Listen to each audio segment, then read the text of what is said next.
नमस्कार साथियों, प्रेम की बात और फैक्ट्स में आप सभी का स्वागत है। उम्मीद करता हूं आप सभी बेहतर होंगे।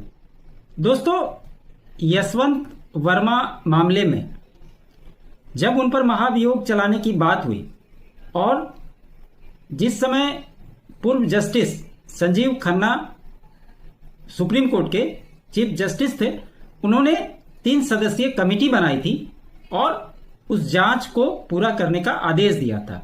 उसमें जो उनके घर में कैश मिला था जब आग लगी थी, तो वही मामला फिर से सामने आया और जब रिपोर्ट सौंपी गई है तो उसमें यह स्पष्ट तौर पे आया है कि उनके घर में ये जली हुई नोट की बैग मिली थी। आप सभी को याद होगा कि उनको जब वो दिल्ली में थे तो उनको चीफ जस्टिस के सामने बुलाया गया था और महाभियोग चलाने की बात हुई थी। लेकिन उसके बावजूद जब तक पूरा काम नहीं हुआ था, इनको भेज दिया गया था इलाहाबाद के हाई कोर्ट में चीफ जज के तौर पे, और वो वहां पे कार्यरत उस समय से हैं। हालांकि इसके अंदर में किसी भी तरह की कोई भी जुडिशियरी सुनवाई नहीं हो रही है। एक तरह से वो बैठ करके सरकार का पैसा ले रहे हैं, लेकिन अभी तक इसमें कोई कार्रवाई नहीं हुई। अब ये मामला आ गया है 2 वकीलों के बीच में। एक वकील है कपिल सिब्बल और दूसरे जो है वो है अभिषेक मनु सिंघवी।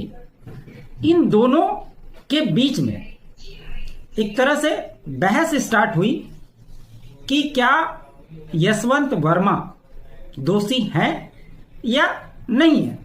एक ने आर्टिकल लिखा तो एक ने दूसरे अखबार में इंटरव्यू दिया और दोनों के इंटरव्यूज प्रकाशित भी हुए हैं, आप उसको देख सकते हैं। तो सोचिए, इस देश के वैसे 2 वकील जो अपने आप में कितने बड़े वकील हैं ये बताने की आवश्यकता बिल्कुल भी नहीं है।